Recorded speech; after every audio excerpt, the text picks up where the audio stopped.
Selamat datang di channel kami, jangan lupa like dan subscribe channel di bawah ini.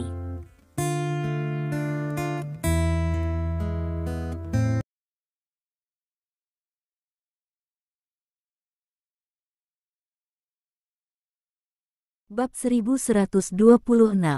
Saya hamil. 4 kata ini membuat Stephen Lin tertegun. Sehari sebelumnya, dia masih seorang pria yang tidak memiliki cara untuk menjadi seorang ayah, tetapi suatu hari kemudian, tanpa diduga dia menjadi ayah dari 2 orang anak. Dunia ini terlalu menakjubkan, bukan? Entah tidak datang, atau 2 jika ingin datang. Benarkah? Stephen Lin tidak bisa mempercayai telinganya. Tentu saja itu benar. Apakah saya akan bercanda dengan Anda tentang hal semacam ini? Kata Gu Feiyan, mengeluarkan tongkat tes kehamilan dari sakunya dan menyerahkannya kepada Stephen Lin. Stephen Lin mengambil tongkat tes kehamilan dan melihatnya, memang ada 2 batang di atasnya. Aku benar-benar hamil. Mata Stephen Lin tiba-tiba melebar, lalu dia memeluk Gu Feiyan dengan penuh semangat. Aku benar-benar akan menjadi seorang ayah, teriak Stephen Lin dengan penuh semangat. Tenang saja, kamu tidak takut mendapatkan anakmu, Gu Feiyan berkata dengan tergesa-gesa. Ya. Stephen Lin dengan cepat menurunkan Gu Feiyan, lalu mengulurkan tangan untuk menyentuh perut Gu Feiyan. Hei, kamu benar-benar jauh lebih besar. Aku berkata mengapa kamu mengenakan pakaian longgar seperti itu, dan berat badanmu bertambah banyak. Ternyata kamu hamil, Stephen Lin berkata dengan bersemangat. Di mana saya gemuk, saya berlatih yoga setiap hari, dan saya dalam kondisi yang baik, kata Gu Feiyan dengan marah. Ya, ini tidak gemuk, ini montok, cek, ayo, sentuh aku. Stephen Lin mengulurkan tangannya ke jantung Gu Feiyan dengan ekspresi sedih. Apa yang kamu lakukan? Wanner ada di sini. Gu Feiyan memblokir tangan Stephen Lin. Saat ini, Lin Wanner keluar. Wanner tidak datang pada waktu yang tepat. Stephen Lin berkata dengan kesal. Mengapa kamu terburu-buru? Apakah kamu tidak punya waktu malam ini? Gu Feiyan mengedipkan mata pada Stephen Lin. Malam, apakah kamu hamil? Stephen Lin bertanya dengan curiga. Lalu, dokter berkata, bulan ini, tidak ada apa-apa. Tidak masalah, kata Gu Feiyan. Benarkah? Mata Stephen Lin berbinar. Yah, meski tidak berhasil, lalu. Sebagai pengacara, yang tidak kita pedulikan adalah mulut kita. Gu Feiyan membuka mulutnya sedikit, menjulurkan lidah kecilnya dan menjilat bibirnya. Dasar goblin kecil. Seluruh tubuh Stephen Lin gemetar. Ayah Lin, ibu bukan goblin, kata Lin Wanner dengan serius. Ya, Ibu Lin tidak, ayo pergi. Stephen Lin mengangkat Lin Wanner, lalu membawa Gu Feiyan ke mobilnya dengan satu tangan.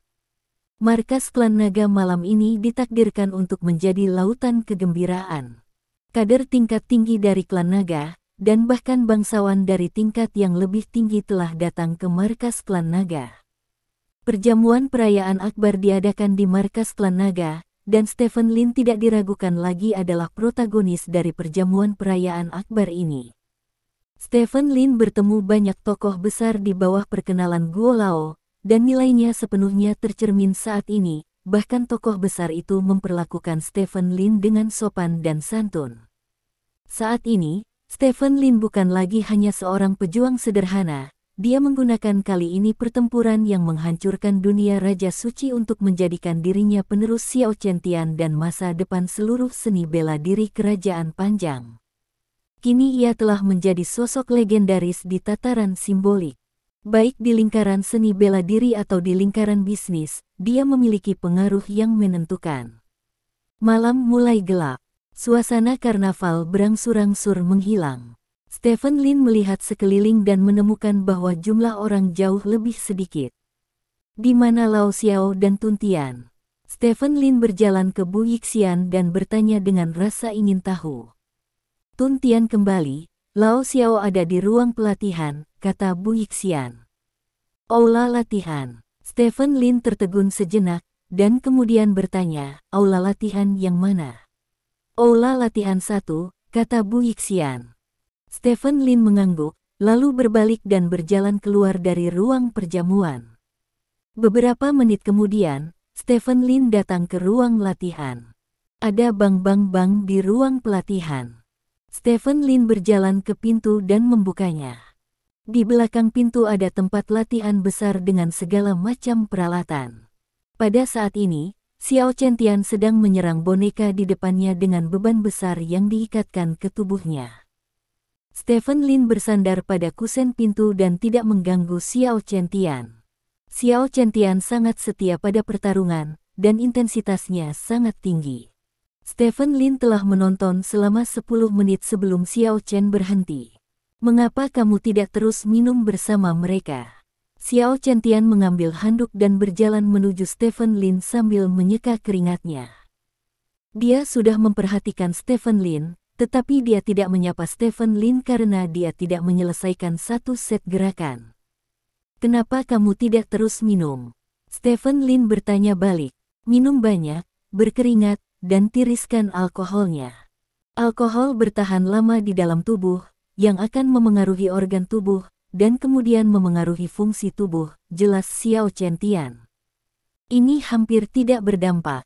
Bagi Anda dan saya, ini tidak akan berdampak apapun. Mengapa Anda peduli tentang ini?" Stephen Lin bertanya dengan rasa ingin tahu.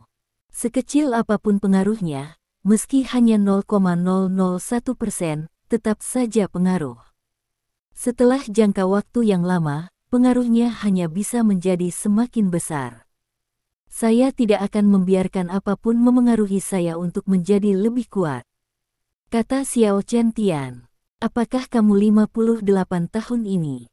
Apakah kamu masih bekerja sangat keras?" tanya Stephen Lin. "Saya masih ingin bermain selama beberapa tahun lagi." Xiao Chentian tersenyum dan berkata, "Selain itu, saya ingin membuat diri saya lebih kuat. Setelah menggunakan kerangka mesin, saya jelas merasa bahwa tubuh saya masih memiliki ruang untuk perbaikan." "Ruang, jadi latihan saja, walaupun utamanya tergantung pada pengisian, tetapi olahraga tetap dapat meningkatkan kualitas dasar tubuh. Jika kualitas dasar tubuh cukup tinggi, peningkatan yang dibawa oleh pengisian akan lebih banyak, bukan? Alangkah baiknya jika saya bisa rajin seperti Anda," kata Stephen Lin. "Kamu sebenarnya sama denganku, tetapi kamu memiliki terlalu banyak hal untuk dilakukan. Ketika kamu sibuk dengan urusan seni bela diri, kamu harus berurusan dengan dunia bisnis, dan kemudian kamu harus ikut campur dalam urusan klan naga. Terlalu banyak hal mengganggu energimu," kata Xiao Chentian. "Tidak dapat dikatakan bahwa mereka tersebar. Tidak peduli apapun itu, mereka sangat penting bagi saya. Saya dapat memiliki status saya saat ini bukan hanya karena saya dapat bertarung," kata Stephen Lin. "Itu benar." Xiao Chentian tersenyum dan mengangguk. "Dalam 2 hari, aku akan membawamu ke suatu tempat," kata Stephen Lin. "Oh." Xiao Chentian mengangkat alisnya dan berkata, "Apakah ini tempatmu tinggal selama 6 bulan terakhir?" "Ya." Stephen Lin mengangguk. "Itu kartu hall Anda, bagikan saja dengan saya." Xiao Chentian bertanya, "Apa yang kamu dan aku lakukan semuanya untuk kerajaan naga," kata Stephen Lin. "Oke." Xiao Chentian mengangguk sambil tersenyum, dan berkata, "Kamu bisa datang kepadaku ketika saatnya tiba. Aku bebas kapan saja untuk menjadi lebih kuat." Petik 2. "Baiklah. Kalau begitu aku akan pergi dulu, jadi aku tidak akan mengganggumu," seperti yang dikatakan Stephen Lin. Dia melambai ke Xiao Chentian, lalu berbalik dan pergi. Melihat kepergian Stephen Lin, Xiao Chentian tersenyum.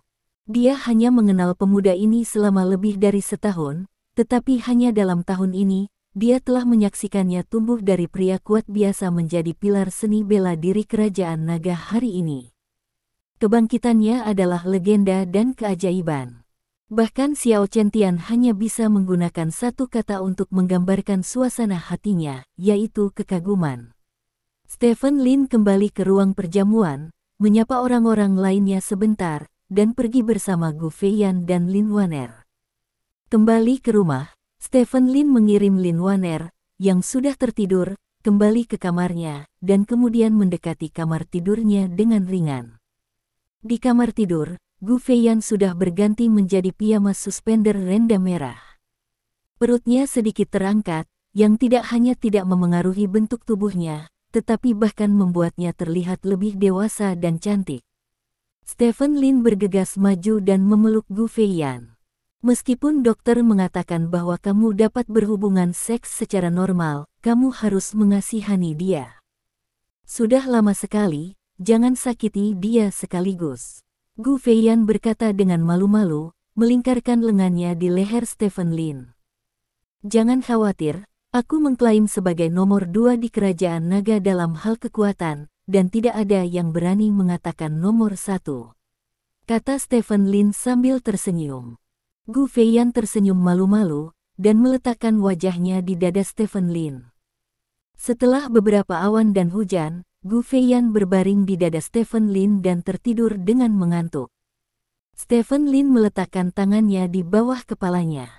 Awalnya, masalah kehamilan Yao Jing membuatnya sedikit bingung, tapi sekarang ada Gu Feiyan yang lain, dia benar-benar tidak tahu harus berbuat apa dengan masalah ini. Jelas, tidak satu pun dari dua hal ini yang memungkinkan mereka untuk mengenal satu sama lain. Setidaknya mereka seharusnya tidak boleh mengenal satu sama lain sekarang, karena keduanya adalah orang yang pemarah. Begitu mereka tahu bahwa yang lain hamil, sesuatu mungkin terjadi. Terutama Gu Feiyan, jika dia tahu bahwa Yao Jing sedang mengandung anaknya, itu akan membuktikan bahwa dia telah selingkuh. Tidak peduli seberapa pemarah dan masuk akal Gu Feiyan, dia mungkin tidak akan bisa mengatasi rintangan di hatinya. Namun, menurut pendapat Stephen Lin, kedua hal ini bukanlah hal yang buruk. Bagaimanapun, keduanya hamil, yang berarti mereka sepenuhnya berada di atas kapal pencuri. Beberapa masalah prinsip mungkin tidak begitu penting di depan anak. Lalu, mungkin, kita dapat memiliki satu naga dan dua burung phoenix. Stephen Lin sedikit gemetar, lalu dengan cepat menamparkan dirinya sendiri. Apa-apaan, jangan goyah, orang-orang rentan terhadap masalah. Stephen Lin berpikir sendiri. Tidak ada yang perlu dikatakan sepanjang malam. Keesokan harinya, matahari menyinari bumi. Bagi orang-orang di negeri naga, setelah malam karnaval, sepertinya masih ada jejak nafas semalam yang tersisa di udara. Kertas robek dari petasan terlihat di mana-mana, dan banyak yang mabuk. Di pagi yang begitu pagi, klan naga akhirnya bergerak di pohon kehidupan. Dengan sikap kemenangan dalam jihad, keluarga naga mengajukan bukti sebanyak 100.000 kata kepada Organisasi Kesehatan Dunia, bertujuan untuk membuktikan bahwa jus buah memiliki efek samping yang sangat serius bagi tubuh manusia. Lebih dari separuh bukti-bukti ini telah disiapkan, sementara sebagian lainnya ditambahkan setelah jihad kemarin. Tidak ada bukti yang lebih meyakinkan daripada Philip yang muntah darah setelah pertandingan dan Dork Nowotsku menambah 2 tangan ekstra. Jadi, di pagi yang begitu pagi, Organisasi Kesehatan Dunia segera mengadakan pertemuan di Pohon Kehidupan. Bab 1127. Pertemuan WHO berlangsung dari pagi hingga siang hari. Pada pertemuan tersebut, para ahli dari berbagai negara membahas bukti yang diajukan oleh klan naga. Beberapa ahli percaya bahwa bukti ini dapat membuktikan bahwa produk pohon kehidupan memiliki efek samping yang serius, dan menyarankan bahwa pohon kehidupan harus diselidiki. Beberapa ahli juga percaya bahwa apa yang disebut efek samping hanya disebabkan oleh kondisi fisik pengguna yang buruk, yang merupakan kejadian dengan probabilitas rendah. Pada saat yang sama, tidak ada bukti yang membuktikan bahwa Philip muntah darah dan Dek Nowitzki bertambah 4 tangan karena jus. Kedua belah pihak berselisih dan akhirnya, sebelum pertemuan ditunda pada siang hari, WHO mengeluarkan suatu tindakan. Tangguhkan penjualan semua produk Tree of Life, dan pada saat yang sama atur tim ahli untuk ditempatkan di Tree of Life untuk melakukan penyelidikan mendalam terhadap produk Tree of Life. Petik 2. Pengenalan tindakan semacam itu telah dilakukan Tree of Life populer di seluruh dunia bisnis telah terpukul keras. Di saat yang sama, Dirk Nowitzki dengan 4 tangan dan Philip yang memuntahkan darah, dampak negatif yang sangat besar yang dibawa oleh kedua orang ini juga membawa reputasi Tree of Life ke titik terendah dalam sejarah. Ekspansi gila dari pohon kehidupan benar-benar dihentikan. Tree of Life tidak akan dapat melanjutkan aktivitas produksi dan bisnis apapun sampai kelompok ahli menarik kesimpulan yang dapat diandalkan. Inilah hasil jihad. Perang suci menghancurkan semua upaya pohon kehidupan selama lebih dari setahun. Klan naga memenangkan perang suci, memberi mereka kepercayaan diri yang cukup untuk menyerang pohon kehidupan. Stephen Lin bangun pagi-pagi, dan dia mengikuti seluruh proses dari awal hingga akhir pertemuan WHO. Hasil akhir membuat Stephen Lin sangat puas, dan setelah hasil seperti itu, bagaimana menangani pohon kehidupan adalah masalah Long Guo, dan tidak ada hubungannya dengan dia. Dia bisa dianggap bisa pensiun. Kini setelah pensiun, ada beberapa hal yang harus dilakukan. Stephen Lin menemukan alasan untuk mengambil cuti setengah hari dengan Gu Feiyan, dan kemudian meninggalkan ibu kota kekaisaran sendirian dengan jet pribadi dan terbang ke kota Haixia. Saat itu pertengahan Juli saat ini, dan cuaca di kota Haixia sudah sangat panas. Begitu Stephen Lin keluar dari pesawat, gelombang panas menerpa wajahnya. Dibandingkan dengan panas kering di utara, panas lembab di selatan lebih tidak nyaman. Namun, Stephen Lin masih mengenakan jas. Hari ini, dia akan bertemu dengan orang yang sangat penting dan mengatakan hal yang sangat penting. Mengenakan jas mewakili rasa hormat minimum. Stephen Lin keluar dari bandara dengan mengenakan kacamata hitam, dan masuk ke dalam mobil yang sudah lama menunggu. Mobil melaju sampai ke arah kota. Stephen Lin melihat pemandangan di luar jendela, yang merupakan pemandangan yang paling familiar, tetapi melihat ini saat ini, dia merasa sedikit bersemangat dan gugup. Mobil itu akhirnya berhenti di depan sebuah kedai kopi. Stephen Lin keluar dari mobil dan melihat ke seberang kafe. Di seberang kedai kopi ada toko bernama Bahan Bangunan Yaoji. Stephen Lin masuk ke kedai kopi, duduk di dekat jendela, di mana dia bisa melihat lokasi toko bahan bangunan Yaoji, dan memesan segelas es americano. Saat ini, ia terlihat seperti pekerja kantoran yang datang ke kedai kopi untuk bersantai. Tidak lama setelah duduk, sosok kurus muncul di pintu kedai kopi. Mengenakan pakaian yang tidak pas, dia berdiri di pintu dan menonton secara pribadi setelah melihat Stephen Lin. Dia menunjukkan ekspresi terkejut di wajahnya, lalu bergegas masuk melalui pintu. Bos Lin. Pengunjung itu berjalan ke arah Stephen Lin dan berteriak dengan rendah hati. Stephen Lin melirik pihak lain. Orang di depannya adalah Yao Sanchuan. Stephen Lin tidak melihat Yao Sanchuan selama lebih dari setahun. Setelah dia pergi ke ibu kota kekaisaran, mantan musuh ini tidak lagi memenuhi syarat untuk muncul di dunianya. Duduklah, kata Stephen Lin. Oke. Yao Sanchuan mengangguk, dan duduk di seberang Stephen Lin, dengan senyum kaku di wajahnya. Stephen Lin memandang Yao Sanchuan dari atas ke bawah. Sudah cukup bagus, Gucci LV ini, kata Stephen Lin bercanda. Semuanya sangat imitasi.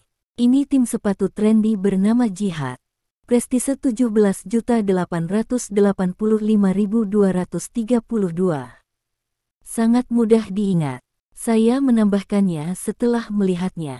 Saya menyaksikan seluruh proses pertandingan final Jihad kemarin. Saya harus mengatakan, Tuan Lin, penampilanmu sungguh luar biasa, terutama pembalikan terakhir. Saya hampir menangis menontonnya, Tuan Lin. Anda benar-benar layak menjadi masa depan seni bela diri kerajaan panjang kita, seorang penyihir di dunia bisnis. Yao Sanchuanyu berkata semakin bersemangat, bintang ludah terbang sebentar. Putra sulungmu dari keluarga Yao, apakah kamu masih mengenakan pakaian tiruan yang tinggi? Stephen Lin bertanya. Ini, ekonominya sulit, jadi itu satu-satunya cara. Kualitas toko ini masih sangat bagus, kata Yao Sanchuan dengan ekspresi malu. Mengapa kamu memberitahuku tentang kehamilan Yao Jing? Stephen Lin bertanya. Ini, Bos Lin, kamu orang yang hebat dan lebih pintar dariku, jadi aku akan memberitahumu yang sebenarnya, jangan sampai kamu mengira aku sedang mempermainkan, kata Yao Sanchuan. Katakan. Petik 2. Benar. Dalam beberapa bulan terakhir, Jing Jing telah membantu keluarga Yao. Saya juga telah menghubunginya beberapa kali. Saya menemukan bahwa dia tampaknya sengaja menyembunyikan kehamilannya. Apalagi, tidak ada apa-apa di sekitarnya. Pelayan, saya merasa jika Anda tahu bahwa dia hamil, maka dia pasti tidak seperti ini sekarang. Jadi saya membuat tebakan yang berani, Anda pasti tidak tahu tentang kehamilan Jing Jing. Kehamilan Jing Jing adalah masalah besar, bagaimana dapatkah kamu menempatkan Anda menyembunyikannya? Jadi saya memutuskan untuk memberitahu Anda tentang hal itu, jelas Yao Sanchuan. Lalu apa tujuanmu? Stephen Lin bertanya. Aku ingin uang. Yao Sanchuan menjilat bibirnya dan berkata, aku tahu ini vulgar, tapi aku memang butuh uang, seperti yang kau lihat, yang paling kusukai adalah kesenangan, dan aku ingin membeli jas meski tidak.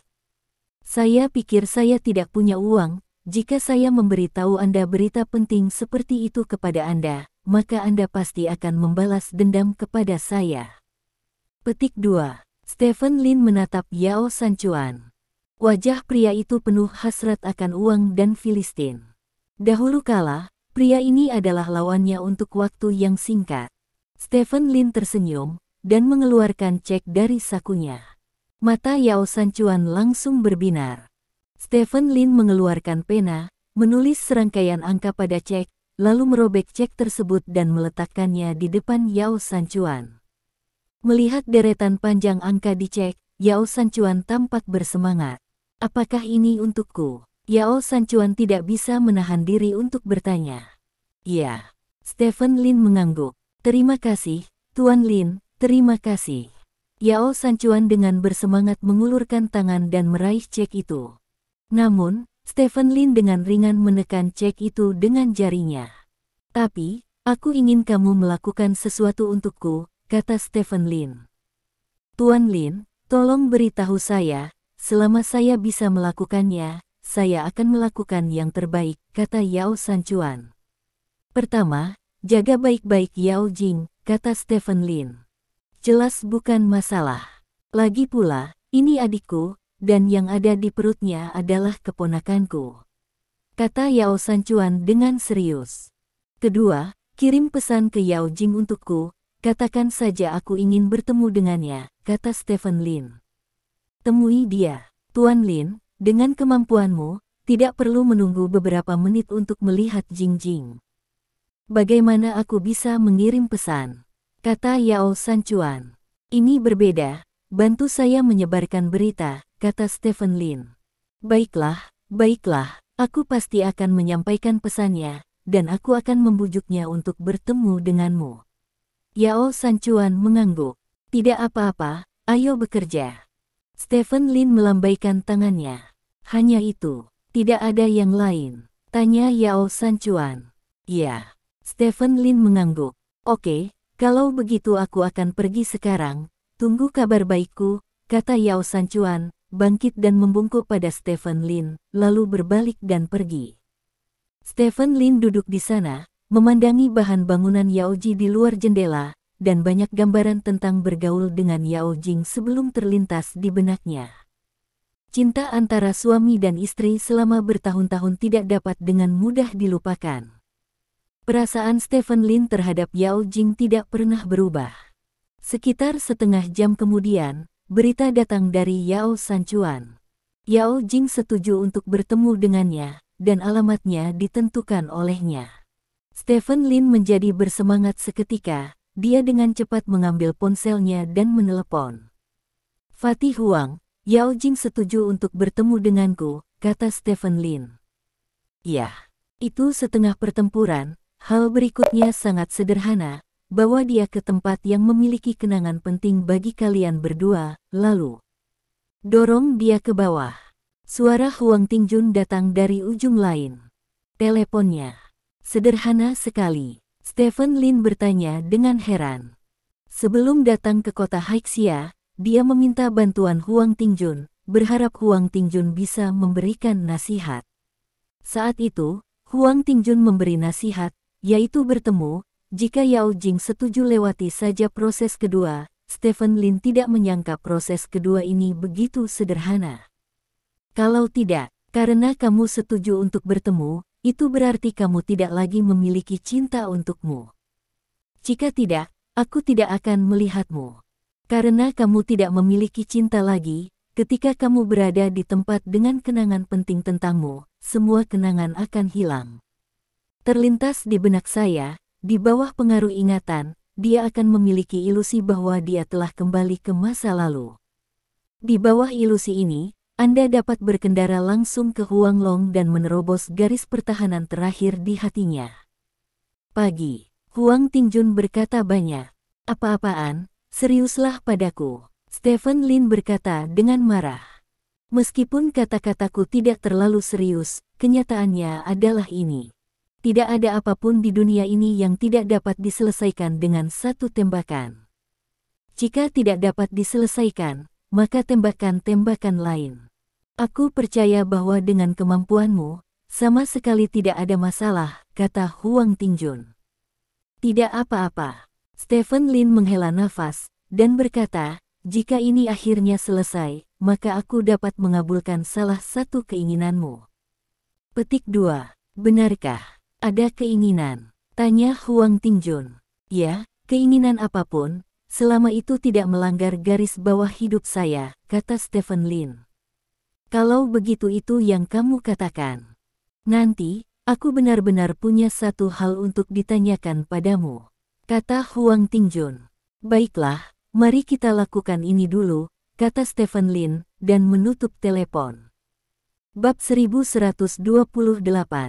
Stephen Lin pergi ke komunitas Jingyuan tempat dia dan Yao Jing tinggal sebelumnya. Lingkungan ini tidak berbeda dengan saat dia pergi, tetapi spanduk di gerbang lingkungan membuat Stephen Lin sedikit malu. Dengan hangat rayakan Tuan Stephen Lin, seorang penduduk komunitas saya, menjadi Raja Suci yang pertama. Petik 2. Ini. Stephen Lin tiba-tiba teringat bahwa ketika dia belajar, ada orang yang kuat di sekolah, dan sekolah akan selalu digantung spanduk di gerbang sekolah sebagai tanda untuk menunjukkan hubungan antara sekolah dan orang yang sangat kuat ini. Stephen Lin pergi ke lantai bawah gedung tempat dia dan Yao Jing tinggal.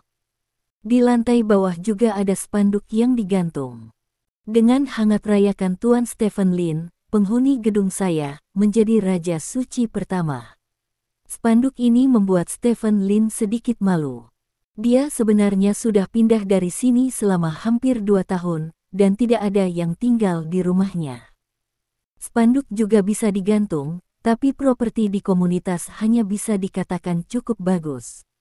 Stephen Lin menyesuaikan kacamata hitam di wajahnya, lalu berjalan ke dalam gedung, dan kemudian naik lift ke lantai tempat rumah tempat tinggalnya saat itu berada. Yang mengejutkan Stephen Lin adalah pintu rumahnya terbuka, dan ada seseorang yang duduk di depan pintu. Yang paling mengejutkannya adalah ada tanda yang tergantung di kusen pintu dengan 4 kata tertulis di atasnya, bekas kediaman Stephen Lin.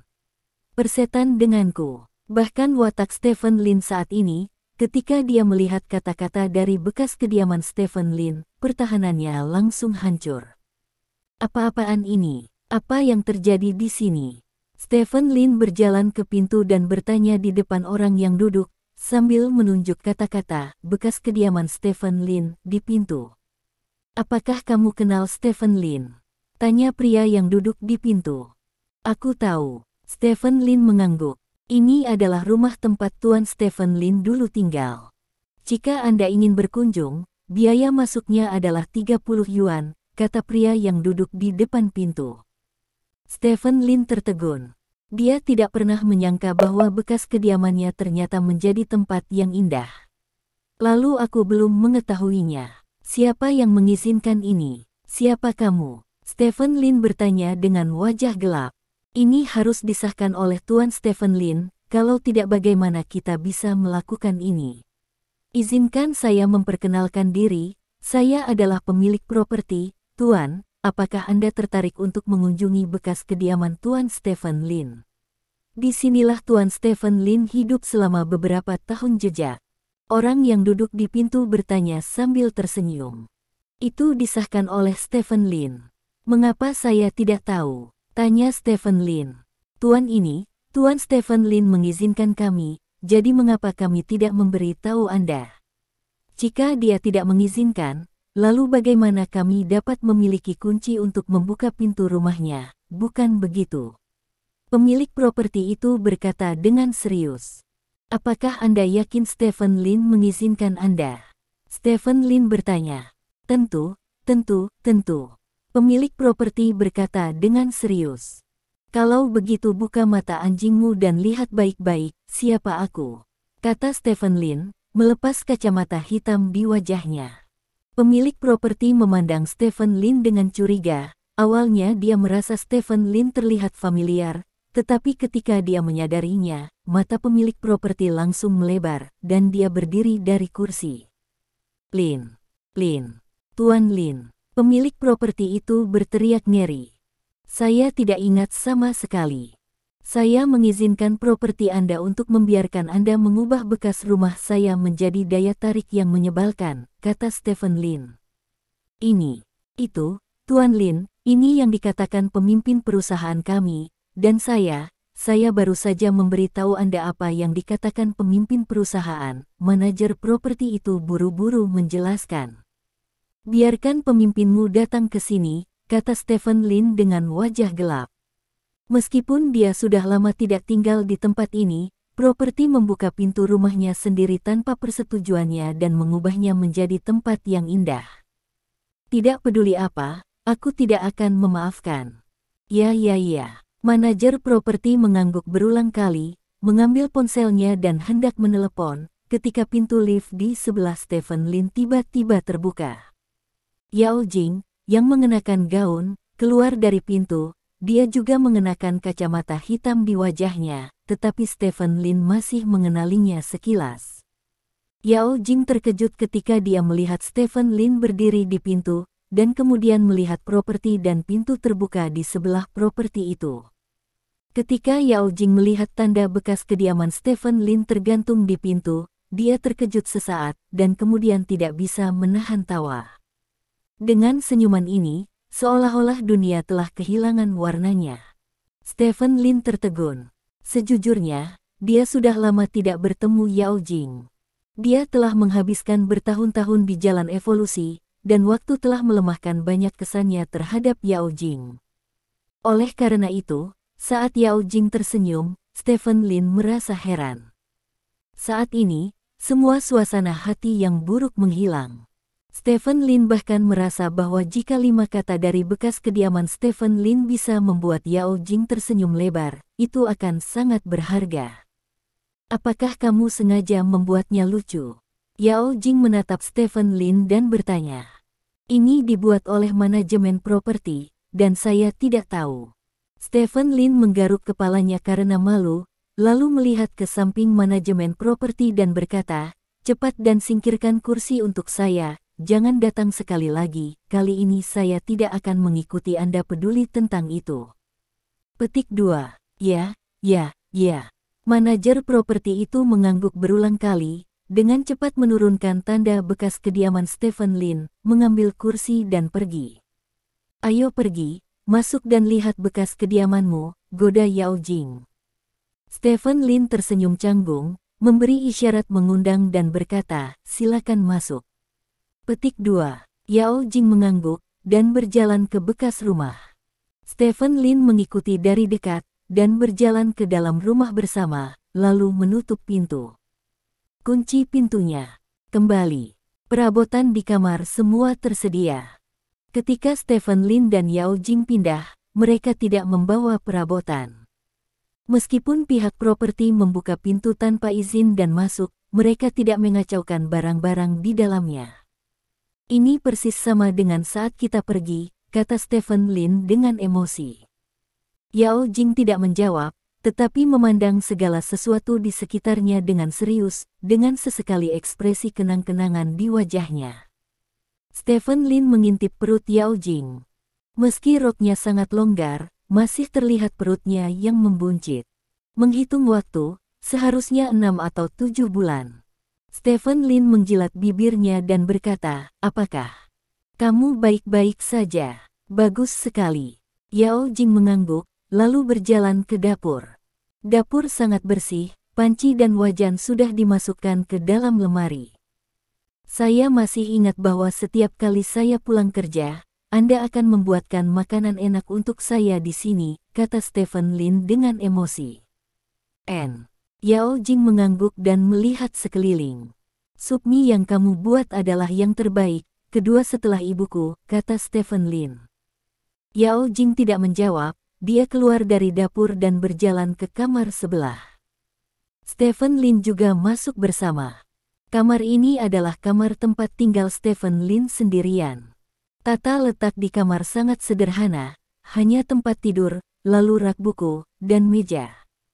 Tempat tidur di tempat tidur sudah lama hilang, hanya papan tempat tidur yang tersisa, dan rak buku serta meja juga dikosongkan. Setelah Yao Jing berkeliling ruangan, dia keluar dari kamar dan masuk ke kamar tidurnya. Kamar tidur Yao Jing jauh lebih besar, dan ada banyak barang di dalamnya, seperti lemari pakaian, lemari rias, dan sebagainya. Namun, hal-hal di dalamnya hampir sama ketika mereka pindah, dan hanya ada beberapa hal yang tidak berguna yang tersisa. Dalam sekejap mata, sudah 2 tahun sejak kita pindah. Yao Jing tiba-tiba berkata dengan emosi. "Ya." Stephen Lin mengangguk, waktu sangat murah, dan sebagian besar berlalu tanpa bergerak, yang membuat orang tidak dapat bereaksi. Namun, jelas bahwa tempat ini memiliki kenangan yang cukup, tetapi ini bukan tempat yang baik untuk memotret, bahkan tidak ada selimut di tempat tidur, jadi mungkinkah berbaring langsung di tempat tidur? Stephen Lin sedikit menyesalinya, dia harus membawa Yao Jing ke villa di Fenghuang Bieyuan, atau sekadar mencari hotel, bukankah itu lebih baik daripada datang ke sini? "Terima kasih telah membawaku ke sini, bukannya hotel atau semacamnya," kata Yao Jing. "Hah?" Stephen Lin tertegun sejenak. "Jika kamu memintaku untuk bertemu di hotel atau semacamnya, aku akan pergi juga, tapi itu akan membuatku merasa sangat jijik. Tahukah kamu kenapa?" tanya Yao Jing. "Mengapa?" Stephen Lin bertanya. "Karena itu akan membuatku merasa bahwa kamu memiliki motif tersembunyi. Kalian sangat percaya bahwa tidak ada yang tidak dapat diselesaikan dengan satu tembakan dengan kekasih lamamu. Jika kamu tidak bisa, kamu dapat memiliki 2 tembakan. Sejujurnya, ini adalah kalimat paling tidak tahu malu yang pernah saya dengar. Masalah emosional, jika hanya keintiman fisik yang bisa menggantikannya, lalu emosi macam apa itu?" kata Yao Jing. Ekspresi Stephen Lin seperti ini saat ini. "Aku senang kamu bukan orang seperti itu. Kamu cukup menghormatiku dan kamu cukup serius tentang hubungan kita," kata Yao Jing. Itu pasti cukup serius. "Aku sudah lama tidak kembali, dan aku ingin mengajakmu keluar untuk bertemu. Aku harus kembali ke sini, karena terlalu banyak kenangan tentang kita di sini." Stephen Lin berkata dengan serius. "Sebenarnya, aku tahu apa yang kamu pikirkan." Yao Jing memandang Stephen Lin dengan tenang dan berkata. "Kamu tahu?" Stephen Lin bertanya dengan sedikit getaran di hatinya, "Apa yang kamu tahu?" "Kamu ingin membawaku ke tempat seperti ini dengan kenangan penting, dan kemudian mengingatkanku pada masa lalu, sehingga aku bisa lepaskan semua beban, kembali bersamamu, kan?" tanya Yao Jing. Petik 2. Stephen Lin terdiam sesaat, lalu mengangguk dengan serius, dan berkata, "Ya." Petik 2. "Tapi bagaimana dengan Gu Feiyan?" Yao Jing bertanya. "Bersama," kata Stephen Lin. "Ini tidak tahu malu, tidak adil, dan tidak adil bagi siapapun," kata Yao Jing. "Tidak pernah ada yang adil di dunia ini. Seperti yang Anda lihat, saya adalah Raja Suci, dan seluruh dunia memuji saya. Tidak ada yang tidak bisa saya lakukan, termasuk memiliki Anda berdua pada saat yang sama.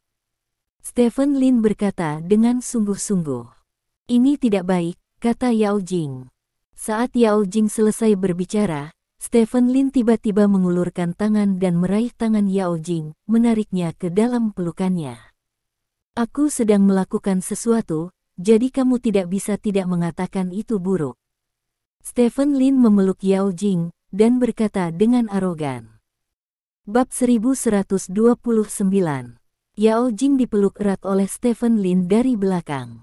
Napas hangat menyembur keluar dari rongga hidung Stephen Lin dan menyembur ke leher putih Yao Jing. Kedua tangan Stephen Lin menekan perut Yao Jing, yang membuat Yao Jing tidak berani meronta sama sekali, dan hanya bisa membiarkan Stephen Lin memeluknya seperti ini. Apakah ini benar-benar masalahnya? Yao Jing bertanya. Ya, kata Stephen Lin. Aku tidak setuju, kata Yao Jing. Apakah kamu benar-benar ingin anak-anak kita hanya memiliki ibu dan tanpa ayah? Ketika anak-anak bertanya siapa ayahku, bagaimana kamu akan menjawabnya? Stephen Lin bertanya. Yao Jing terdiam. Kamu mengandung anakku, dan kamu ditakdirkan untuk tidak pernah bisa berpisah denganku dalam hidup ini, Yao Jing. Aku tahu kamu wanita yang kuat, tapi kali ini kamu tidak punya cara lain untuk pergi, kamu hanya bisa bersamaku, kata Stephen Lin. Menganggap anak-anak sebagai alasan bukanlah hal yang harus dilakukan oleh Raja Suci sepertimu, kata Yao Jing. Menggunakan segalanya secara ekstrim, ini adalah gayaku dalam melakukan sesuatu, kata Stephen Lin. Yao Jing terdiam selama beberapa detik, lalu mengangkat tangannya dan dengan lembut meletakkannya di tangan Stephen Lin. Apakah kamu merasakannya, anakmu? Yao Jing bertanya dengan lembut. Ya. Stephen Lin mengangguk. Nyatanya, dia tidak hanya merasakannya, tetapi juga melihatnya. Dengan kemampuan murid hantu, ia dapat dengan mudah melihat anak di dalam perut Yao Jing. Anak itu sudah terbentuk dan tumbuh dewasa. Stephen Lin bahkan melihat detak jantungnya. Semua ini membuat hati Stephen Lin sangat lembut. Selama lebih dari setengah tahun, saya khawatir setiap hari, khawatir dia akan meninggalkan saya seperti terakhir kali, kata Yao Jing. Tapi dia bertahan pada akhirnya. Aku bisa merasakan dia sangat sehat sekarang, kata Stephen Lin. Ya, kata dokter itu keajaiban. Dia sangat sehat, dan tidak ada tanda-tanda yang tidak normal, kata Yao Jing. Maka dia harus punya ayah, kata Stephen Lin. Lepaskan aku dulu, kata Yao Jing. Stephen Lin ragu sejenak, lalu melepaskannya. Yao Jing tidak keluar dari pelukan Stephen Lin, tetapi menoleh untuk menghadap Stephen Lin. Dia benar-benar harus memiliki seorang ayah, karena dia telah mengalami lebih banyak bencana daripada anak-anak lain sebelum dia lahir, dan kedatangannya sangat sulit, jadi dia tidak hanya harus memiliki cinta seorang ayah, tetapi juga pantas mendapatkan lebih dari yang lain. Ada banyak hal, kata Yao Jing. Stephen Lin mengangkat alisnya, seolah-olah dia telah merasakan arti dari kata-kata Yao Jing. Aku berjanji untuk kembali bersamamu, tapi bukan karena aku berkompromi denganmu, tapi karena aku mencintaimu dan anak kita. Yao Jing menatap Stephen Lin dan berkata dengan tegas. Stephen Lin sangat gembira dan berkata, benarkah? Ya. Yao Jing mengangguk dan berkata, saya tahu bahwa Anda akan memiliki anak sendiri dengan Gu Feiyan di masa depan, tetapi saya ingin Anda berjanji kepada saya bahwa anak di dalam rahim, terlepas dari jenis kelamin, harus mendapatkan lebih banyak cinta dari Anda. Petik 2. Itu pasti.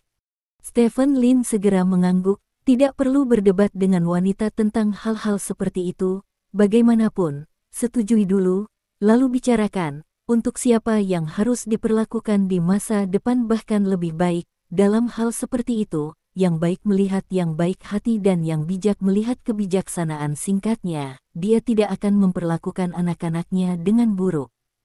Melihat Stephen Lin mengangguk, Yao Jing menghela nafas panjang, lalu membuka lengannya dan memeluk Stephen Lin, meletakkan kepalanya di dada Stephen Lin. Saya harap pilihan saya tidak salah, kata Yao Jing. Pilihanmu benar, Stephen Lin berkata dengan tegas. Ini adalah yang pertama dari jenisnya sekarang, dan tidak ada yang tahu berapa banyak orang kepercayaan yang akan kamu dapatkan di masa depan. Yao Jing menghela nafas. Bukannya kamu tidak tahu siapa aku? Aku orang yang baik. Gu Feiyan hanya bersama karena aku berpisah darimu. Sekarang aku memiliki kalian berdua, bagaimana aku bisa bersama wanita lain? Stephen Lin dikatakan. Aku dengar ada restoran Sismel di kota Haixia, dan kamu serta kokinya sangat baik, kata Yao Jing. Itu hanya teman biasa, Stephen Lin menjelaskan. Beberapa waktu lalu, kamu difoto keluar masuk hotel dengan artis muda. Orang itu sepertinya bernama Ye San, bukan? Primadona sekolah akademi film, kata Yao Jing lagi. Itu hanya lelucon. Stephen Lin menjilat bibirnya dan berkata, ada seorang wanita bernama Liu Ruyan, apakah kamu mengenalnya dengan baik? Tanya Yao Jing. Di mana kamu mendengar berita rendah? Biarkan aku memberitahumu, laki-lakimu sekarang terkenal, kaya dan berkuasa, dan mampu bertarung. Para reporter hiburan itu suka menyebarkan desas-desus tentangku ketika mereka tidak ada hubungannya. Jangan percaya padaku. Hal-hal itu, Stephen Lin berkata dengan penuh semangat. Saya baru saja mendengar bahwa Anda memiliki keluhan dengan Liu Ruyan di kota Beiji, dan saya tidak mengatakan apa-apa lagi. Mengapa Anda begitu gugup? Tanya Yao Jing. Oh, petik 2. Oke, aku hanya mengatakan ini. Kamu bisa melakukan apapun yang kamu mau, kamu hanya perlu ingat bahwa aku akan selalu menjadi yang terbesar, dan hanya itu, kata Yao Jing. Ya. Kamu yang terbesar, kamu pasti yang terbesar, ini bahkan lebih besar setelah hamil, kata Stephen Lin.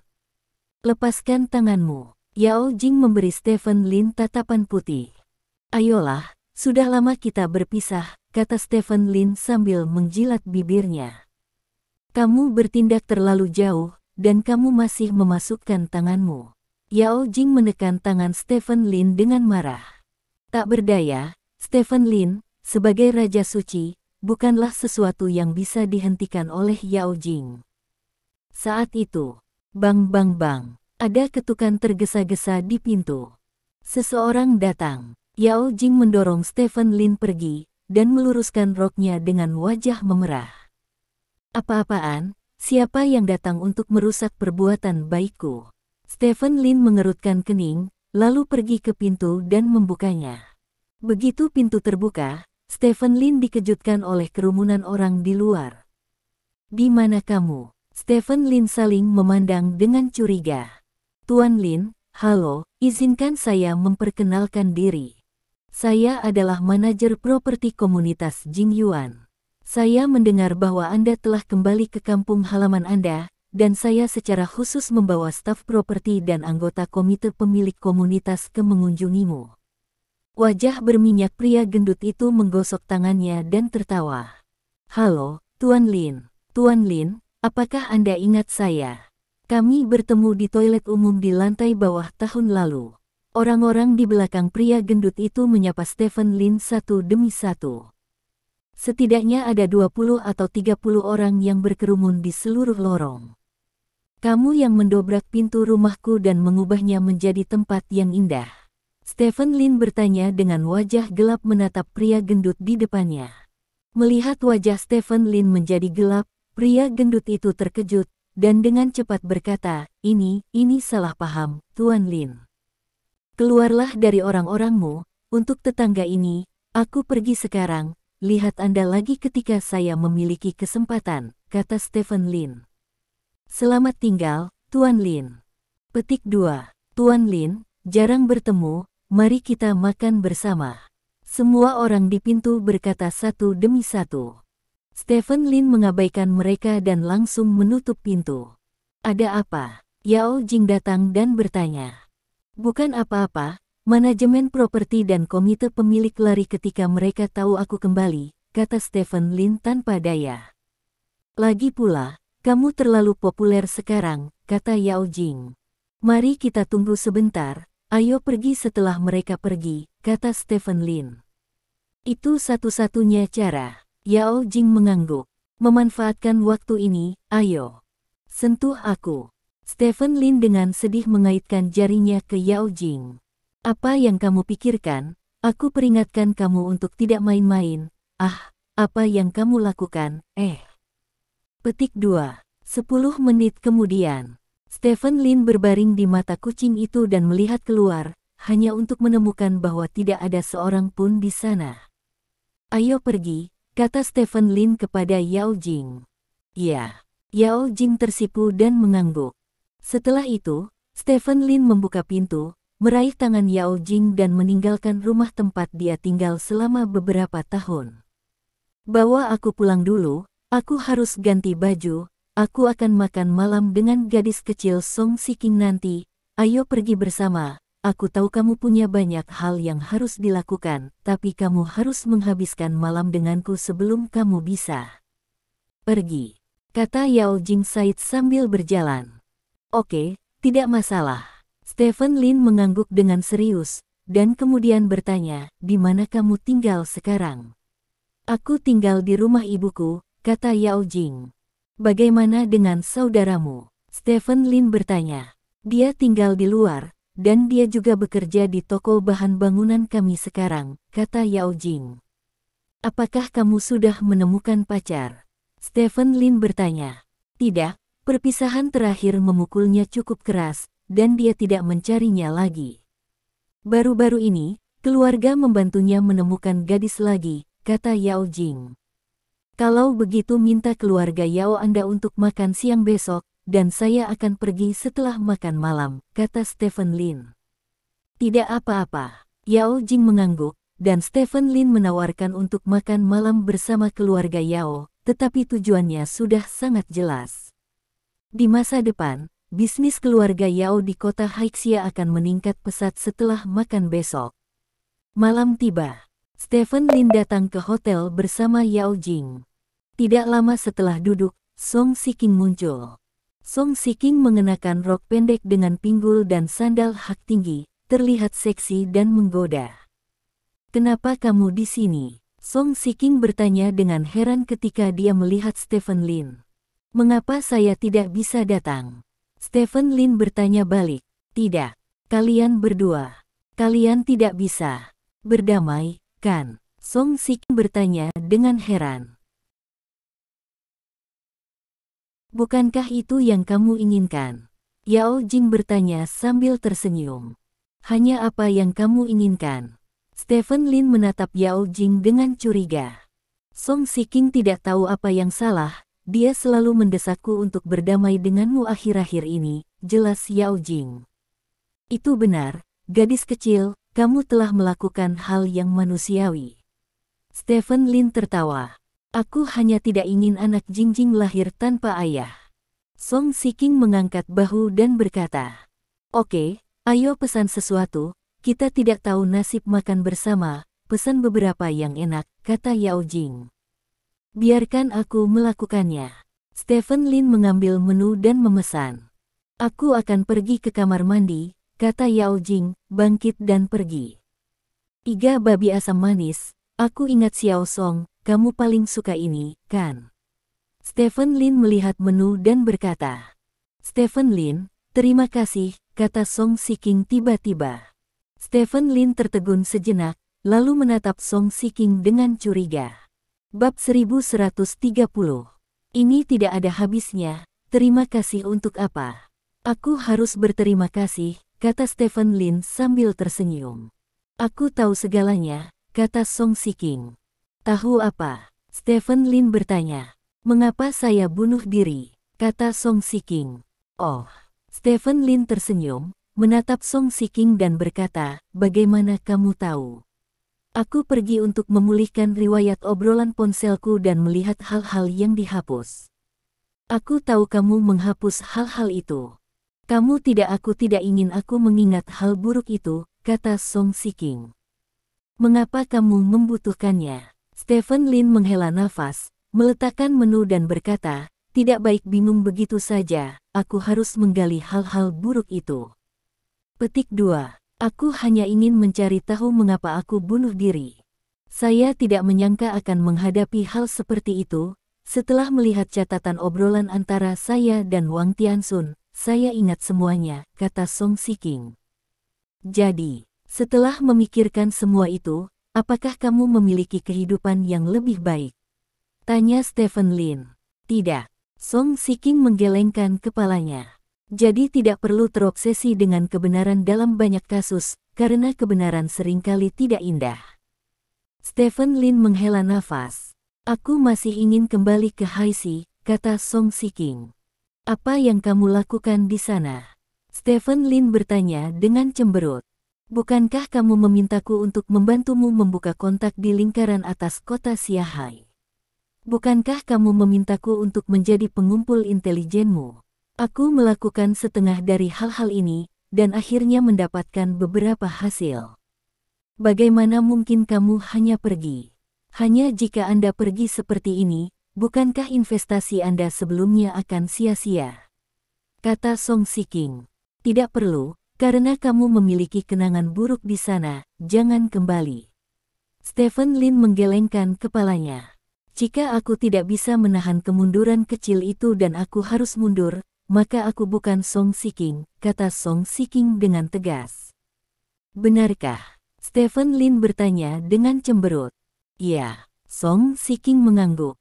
Apakah kamu tidak khawatir akan ditipu oleh bajingan di masa depan? Stephen Lin bertanya. Ada apa? Setiap kali aku ditipu adalah akumulasi pengalaman, dan hanya satu Wang Tianxun membuatku mencapai level penuh secara langsung. Aku tidak takut ditipu, kata Song Shiking. Tidak apa-apa. Stephen Lin mengangguk, dan berkata, kamu bisa langsung menghubungi Zhang Quan nanti. Petik 2. Ya, apa yang kamu bicarakan? Melihat kamu mengobrol dengan baik. Yao Jing berjalan dari samping datang dan tanyakan sambil tersenyum. Aku memberitahu laki-lakimu bahwa aku akan pergi ke Haixi untuk melanjutkan karirku sebagai selebritas. Song Shiking tersenyum. Apa? Kulit Yao Jing berubah, dan dia bertanya, mengapa kamu pergi ke kota Xiahai lagi? Tidak punya waktu untuk menghabiskan waktu bersamaku, jadi sebaiknya aku melakukan sesuatu untuk mendapatkan lebih banyak uang, dan aku bisa pergi ke White Horse Club untuk bermain-main di masa depan. Song Shiking tersenyum. Berkata, White Horse Clubhouse, apa itu? Yao Jing bertanya dengan curiga. Ini adalah tempat yang didedikasikan untuk beternak kuda, dan juga merupakan peternakan kuda, Stephen Lin menjelaskan. Oh, Shiking, sejak kapan kamu suka menunggang kuda? Tanya Yao Jing. Ini rahasia, oke, jangan bicarakan itu. Biarkan dia menyajikan makanan dengan cepat, aku sangat lapar. Kata Song Shiking. Oke, pelayan, layani. Tidak, ada yang bisa dikatakan sepanjang malam. Keesokan harinya, Stephen Lin masih terjaga saat Yao Jing meneleponnya. Ayo, temani aku membakar dupa, kata Yao Jing. Membakar dupa, kenapa? Stephen Lin bertanya dengan bingung. Sejak aku mengandung bayi, aku harus membakar dupa setiap setengah bulan untuk mendoakan bayi. Kamu ada di sini hari ini, ikutlah denganku, kata Yao Jing. Di mana membakarnya? Stephen Lin bertanya. Kuil Xingyuan, kata Yao Jing. Kuil Xingyuan. Stephen Lin tertegun sejenak, dan kemudian teringat pada biksu bernama Yuan di kuil Xingyuan. Apakah kamu pergi sepagi ini? Stephen Lin melihat arlojinya. Baru jam 7 pagi. Yah, orang mengatakan bahwa jika kamu pergi lebih awal, Bodhisattva akan mendengar lebih sedikit doa, sehingga kamu dapat membantu mewujudkan keinginanmu, kata Yao Jing. Masih ada pembicaraan seperti itu. Oke, ayo pergi. Stephen Lin bangun dengan menguap, dan setelah mandi sederhana, dia mengusir Yao Jing. Saya berkendara jauh-jauh ke kuil Xingyuan, dan tentu saja, karena hubungan awal, tidak ada orang di kuil Xingyuan. Stephen Lin meraih tangan Yao Jing dan berjalan ke kuil. Di dalam kuil, Tidak ada seorang pun yang berada di posisi pelepasan lotre. Stephen Lin agak kecewa. Meskipun biksu itu suka mempermainkan kata-katanya, mengobrol dengannya masih cukup menarik. Jika saya tidak bertemu dengannya hari ini, itu akan dianggap kehilangan hal yang menarik. Yao Jing mulai membakar dupa dan berdoa memohon berkah dengan sangat saleh. Sebagai ayah di anak tersebut, Stephen Lin secara alami menemaninya untuk berdoa memohon berkah sepanjang hari ini. Setelah menyelesaikan semua ini, sudah jam 8 pagi, Yao Jing meminta lotre, dan setelah menunggu beberapa saat di posisi pelepasan lotre, seorang biksu yang akrab keluar dari pintu di sebelahnya. Dermawan Lin, Dermawan Yao, kita bertemu lagi. Biksu itu berkata kepada Stephen Lin dan Yao Jing sambil tersenyum. Tuan Liao Yuan. Yao Jing mengatupkan kedua tangannya dan membungkuk pada biksu itu.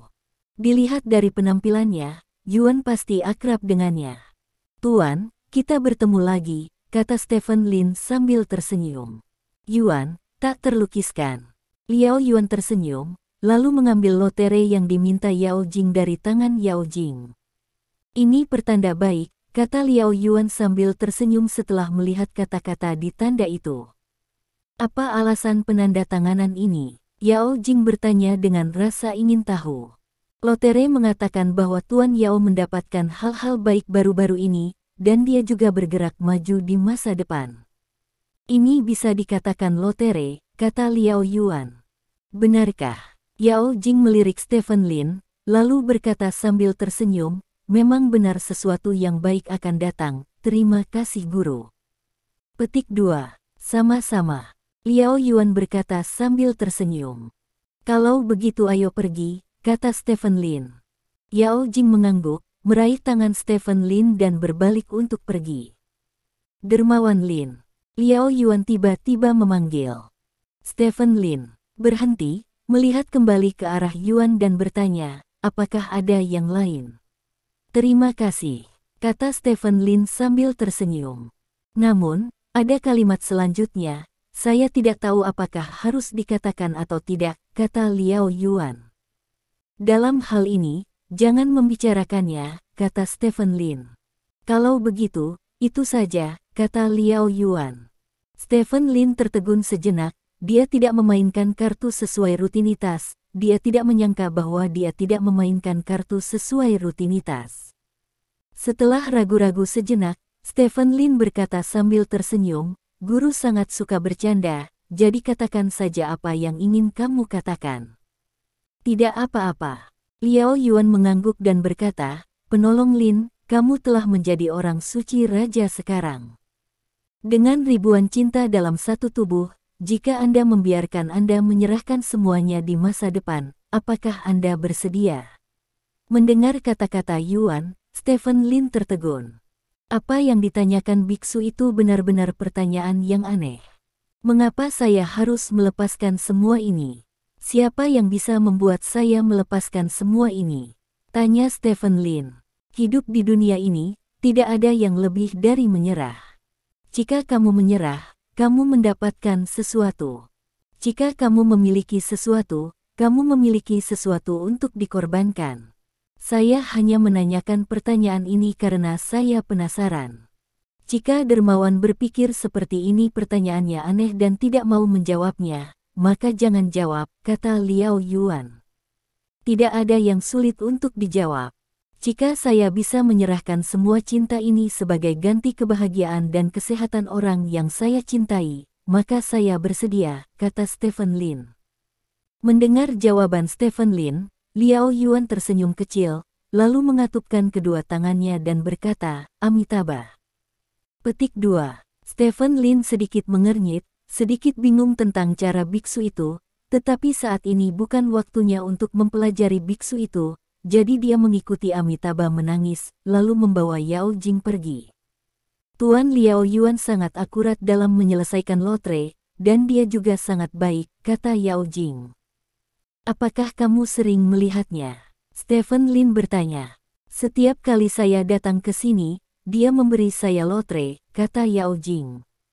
Oh, Stephen Lin mengangguk, dan diam-diam memutuskan di dalam hatinya bahwa dia ingin seseorang menyelidiki biksu ini secara mendalam. Setelah meninggalkan kuil Xingyuan, Stephen Lin menemani Yao Jing ke klub yoga. Setelah tinggal di klub yoga selama lebih dari 1 jam, Stephen Lin membawa Yao Jing pergi, lalu mengikuti Yao Jing ke arena untuk berjalan jauh. Menjelang tengah hari, keduanya meninggalkan panggung dan pergi ke hotel terdekat. Siang hari ini, Stephen Lin akan mengundang keluarga Yao ke jamuan makan di hotel ini. Didampingi oleh beberapa pejabat tinggi dari grup Lin di kota Haixia. Keluarga Yao datang ke hotel pagi-pagi sekali dan menunggu di kamar pribadi. Setiap anggota keluarga Yao mengenakan pakaian dan perhiasan terbaik, total selusin orang, semuanya duduk di sofa di ruang pribadi, menunggu dengan gugup dan sabar kedatangan Stephen Lin. Bagi mereka, makan hari ini sangat berarti. Orang yang mengundangnya makan malam dulunya adalah menantu keluarga Yao yang tidak populer, dan tuan muda kedua yang tidak berguna dari keluarga Lin. Sekarang, setelah beberapa tahun, orang itu telah menjadi patriark keluarga Lin di ibu kota kekaisaran, Raja Naga, dan bahkan Raja Suci 2 hari yang lalu. Apa yang telah dia capai sudah cukup bagi siapapun untuk dikagumi. Dia sudah menjadi pria yang berdiri di puncak dunia. Bahkan Yao Sanchuan yang baru bertemu dengannya kemarin masih sangat gugup saat ini. Sekitar pukul 11.30 siang, pintu box didobrak. Stephen Lin dan Yao Jing berjalan bergandengan tangan. Melihat keduanya berpegangan tangan, Yao Sanchuan menghela nafas lega. Dia tahu bahwa keluarga Yao mungkin benar-benar bangkit kembali. Mereka semua ada di sini. Duduklah, Stephen Lin berkata kepada keluarga Yao sambil tersenyum. Bos Lin, kamu duduk dulu, kamu duduk dulu. Yao Sanchuan berkata dengan senyum di wajahnya. Stephen Lin tersenyum, tidak banyak bicara, dan duduk bersama Yao Jing. Setelah itu, beberapa eksekutif tingkat tinggi grup Lin juga duduk, dan kemudian keluarga Yao duduk di bawah kepemimpinan Yao Sanchuan. Saatnya menyajikan makanan. Kita semua adalah keluarga, jadi jangan terlalu berhati-hati, kata Stephen Lin sambil tersenyum. Keluarga. Ketika Yao Jing mendengar 3 kata ini, dia menatap Stephen Lin dengan heran. Stephen Lin tidak banyak bicara, hanya mengulurkan tangan di bawah meja ke tangan Yao Jing, dan menepuknya dengan ringan. Hati Yao Jing menghangat, dan dia meraih tangan Stephen Lin. Terima kasih. Sampai jumpa di bab selanjutnya.